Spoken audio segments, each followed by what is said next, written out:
Hello, जय हिंद, वंदे मातरम। सभी भाई बहनों गणियों का स्टडी विद शशांक में स्वागत है। हम लोग डिस्कस करेंगे हिंदी से संबंधित बेहतरीन प्रश्नों को, जो कि आपके आने वाले एग्जाम के लिहाज से काफ़ी ज़्यादा इंपॉर्टेंट होंगे।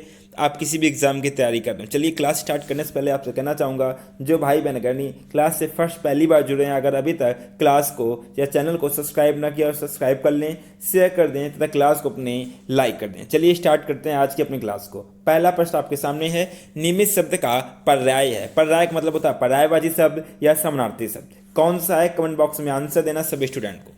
सभी स्टूडेंट आंसर दें। इंपॉर्टेंट प्रश्न, एग्जाम में डायरेक्ट प्रश्न पूछे जाते हैं आपके यूपी टेट के एग्जाम में। आपका राइट आंसर हो जाएगा निमिष का आपका पर्याय ऑप्शन नंबर आपका। किसी को मालूम आंसर देना सभी स्टूडेंट को। Option number 4 is the right answer, क्षण। नेक्स्ट प्रश्न आपके सामने है, मुझसे उठा नहीं गया। वाक्य में किस तरह का वाक्य आपका है? कृतवाच्य, भाववाच्य, कर्मवाच्य? कमेंट बॉक्स में आंसर देना सभी स्टूडेंट को। यदि किसी वाक्य में कर्ता को प्रधानता दी जाए तो वो आपका वाक्य कहलाता है कृतवाच्य। कर्म की प्रधानता दी जाए तो कर्मवाच्य। अगर भाव की प्रधानता होती है, भाव की प्रधानता का बोध होता है, वह वाक्य आपका भाववाच्य कहलाता है। Option number 3 is the right answer, भाववाच्य। मुझसे उठा नहीं गया मतलब कि फीलिंग है, उठा नहीं गया, काम हुआ नहीं लेकिन उठा नहीं गया, एक भाव बता रहा है। तो आपका option number 3 is the right answer. Next प्रश्न आपके सामने, जिसकी पूर्व से कोई आशा ना हो के लिए एक शब्द कौन सा है? कमेंट बॉक्स में आंसर सभी स्टूडेंट का आना चाहिए। पूर्व से कोई आशा ना हो, उसका राइट आंसर क्या हो जाएगा? एक शब्द क्या हो जाएगा? Option number 2 is the right answer, उसको कहते हैं अप्रत्याशित। Option number 2 is the right answer. जिसको मापा ना जा सके आप हमें। अनुनूत को अनानुत किसे कहते हैं? किसी को मालूम तो आंसर दें। जिसे बुलाया ना गया हो, वो बिना बुलाए आ जाए, उसको हम लोग अनहूत कहते हैं। जिसके आने की आशा हो उसको कहते हैं प्रत्याशा। नेक्स्ट प्रश्न आपके सामने, गोधूम शब्द का तद्भव है। तद्भव तत्सम शब्द एग्जाम में पूछे जाते हैं। गोधूम तद्भव शब्द आपका हो जाएगा गोधूम का गेहूं। Option number 1 is the right answer. Option number 1 is the right answer. Next प्रश्न आपके सामने, निष्कपट शब्द का संधि विच्छेद करना है। निष्कपट का संधि विच्छेद। सबसे पहले बात करेंगे निष्कपट किस प्रकार की आपकी संधि है। निष्कपट आपकी विसर्ग संधि। कैसी संधि है? विसर्ग संधि है। विच्छेद कौन सा सही हो जाएगा? कमेंट बॉक्स में आंसर देना सभी स्टूडेंट को।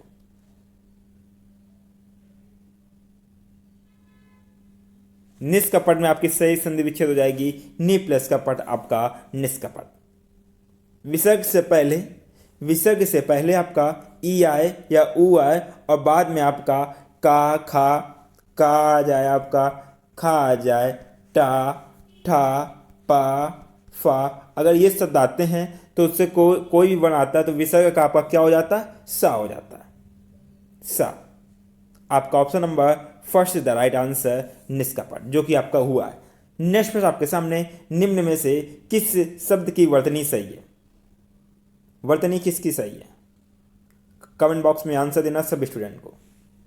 आपका राइट आंसर सुपरफास्ट आपकी टेस्ट चल रहा है और एग्जाम में ऐसे ही प्रश्न पूछे जाएंगे आपके यूपी टेट के एग्जाम में।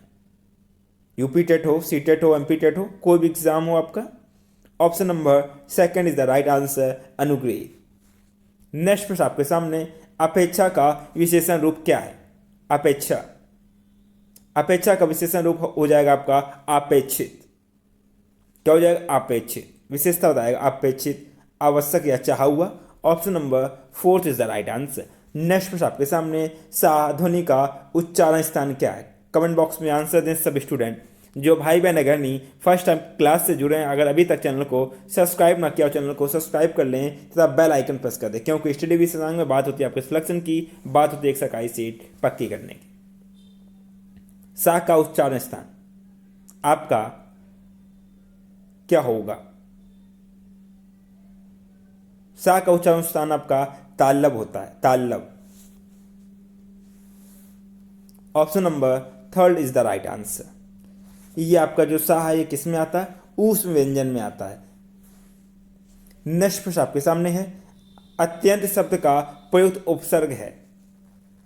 अत्यंत शब्द का उपसर्ग क्या हो जाएगा? उपसर्ग प्रत्यय, उपसर्ग आपको बताना है। आपका हो जाएगा अति प्लस अंत आपका अत्यंत। तो ऑप्शन नंबर आपका fourth is the right answer. क्या लिखेंगे? अति प्लस अंत। तो अति आपका उपसर्ग, अंत आपका प्रत्यय। नेक्स्ट प्रश्न आपके सामने, उपत्यका का अर्थ क्या है? कमेंट बॉक्स में आंसर देना सब स्टूडेंट को। इंपॉर्टेंट प्रश्न एग्जाम में डायरेक्ट पूछे जाते हैं। पर्वत के पास की भूमि या पहाड़ के पास की भूमि को हम लोग उपत्यका कहते हैं। इस भूमि को हम तराई क्षेत्र या घाटी भी कहते हैं। आपका option number fourth is the right answer. काफी इंपॉर्टेंट प्रश्न है। नेक्स्ट प्रश्न आपके सामने, इंगा का उच्चारण स्थान क्या होगा? का खा गा गा इंगा का उच्चारण स्थान है, क्या हो जाएगा? आपको बताया गया था। जो पंचमाक्षर होते हैं उनका उच्चारण स्थान क्या होता है? उनका नासिक होता है। आपका option number first is the right answer.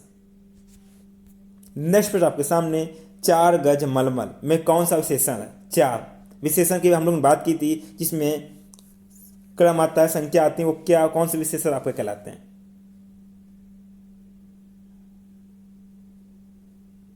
4 गज मलमल।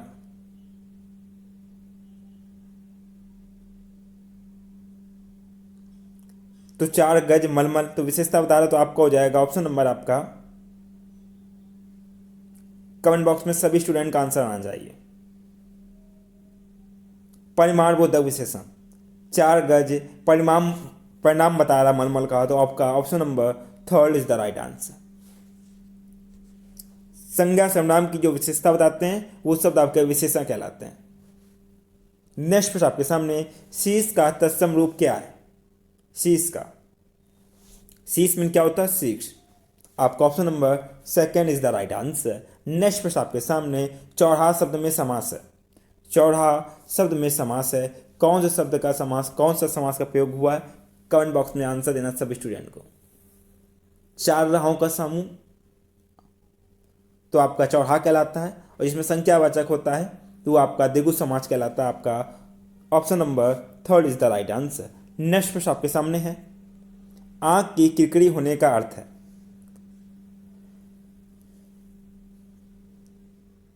आंख की किरकिरी होने का अर्थ आपका कष्टदायक होना। Option number third is the right answer.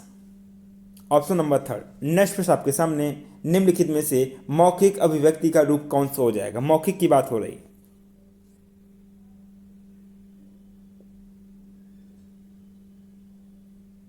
आपका राइट आंसर हो जाएगा आशु भाषा। ये आपका जो होता है मौखिक अभिव्यक्ति के अंतर्गत आता है। बाद बाकी आपका शुद्ध वर्तनी, सुलेख और श्रुतिलेख ये आपके आते हैं, लिखित अभिव्यक्ति की ओर संकेत करते हैं। यहाँ पे आपकी लिखित अभिव्यक्ति में आपके आते हैं।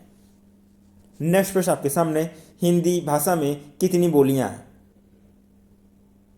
हिंदी भाषा में, हिंदी भाषा की अगर बात करते हैं तो इसमें आपकी बोलियां 18 बोलियां हैं, जबकि आपकी 5 उपभाषाएं। कितनी उपभाषाएं?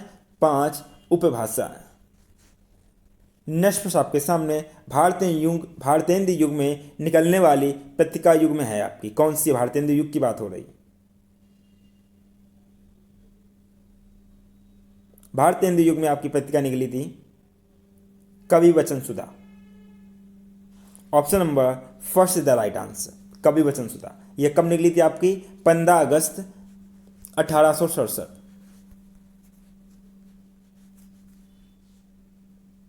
नेक्स्ट प्रश्न आपके सामने, तद्भव पत्रिका के संपादक का नाम क्या है? काफी इंपॉर्टेंट एग्जाम में पूछा जाता है आपकी तद्भव पत्रिका। राइट आंसर आपको हो जाएगा option number fourth is the right answer. यह अखिलेश द्वारा इसका संपादन किया गया था, और कब किया गया था? 1999। नेक्स्ट प्रश्न आपके सामने है, 12 बरस लो कुकर जीवे अरु तेरा लो जिएसिया। यह पंक्ति किसकी है? यह पंक्तियां किसकी हैं? कमेंट बॉक्स में आंसर सभी स्टूडेंट को देना है। क्लास को अपने फ्रेंडों के साथ में शेयर करना है। आप ये पंक्तियां आपकी हैं जगनिक की। Option number fourth is the right answer. Next प्रश्न आपके सामने, निम्नलिखित में से किस देश में हिंदी भाषा का प्रयोग लिखने एवं बोलने में किया जाता है? हिंदी भाषा की बात हो रही, किस देश में, मतलब कि भारत के अलावा। आपका राइट आंसर हो जाएगा option number fourth is the right answer, Mauritius. Mauritius. Next प्रश्न आपके सामने, सूरसागर किस भाषा की रचना है? कमेंट बॉक्स में आंसर देना सब स्टूडेंट को। सूरसागर की बात की गई है। सूरसागर आपकी ब्रजभाषा की रचना है। Option number third is the right answer. Next प्रश्न आपके सामने, वीरों का कैसा हो वसंत कविता किसने लिखी? काफी ज्यादा इंपॉर्टेंट एग्जाम में पूछी जाती है। वीरों का कैसा हो वसंत, इस कविता के रचयिता हैं आपके Subhadra Kumari Chauhan. Option number second is the right answer. Next प्रश्न आपके सामने, निम्नलिखित में से कौन सी व्याकरण और वर्तनी की शुद्ध भाषा कहलाती है?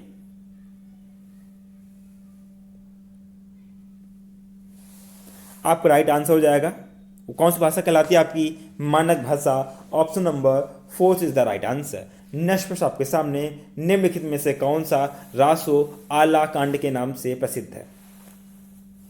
पृथ्वीराज रासो, खुमान रासो, परमाणु रासो, विश्वदेव रासो, कौन सा रासो?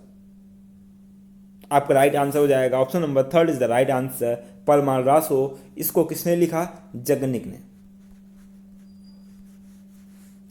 नेक्स्ट प्रश्न आपके सामने, डियर स्टूडेंट, हम लोगों ने डिस्कस किए हिंदी से संबंधित 32 प्रश्नों को जो कि आपके एग्जाम में डायरेक्ट पूछ लिए जाते हैं। आपसे कहना चाहूँगा कि आप लोग क्लास से जुड़े, बहुत बहुत धन्यवाद। और अच्छे से तैयारी कीजिए, पॉइंटों को कॉपी में नोट डाउन कीजिए तथा जो भाई बहन अगर नहीं फर्स्ट टाइम क्लास से जुड़े हैं, अगर अभी तक चैनल को सब्सक्राइब ना किया हो, चैनल को सब्सक्राइब कर लें तथा बेल आइकन प्रेस कर दें तथा क्लास आप लोग स्वस्थ रहिए, खुश रहिए, मस्त रहिए, अच्छे से तैयारी कीजिए। टेलीग्राम चैनल से जुड़ने के लिए आपको Telegram channel study with Shashank लिखना। क्या लिखना आपको? Study with Shashank. जहाँ पे आप टेलीग्राम चैनल से जुड़ जाएंगे, जहाँ पे आपको क्लास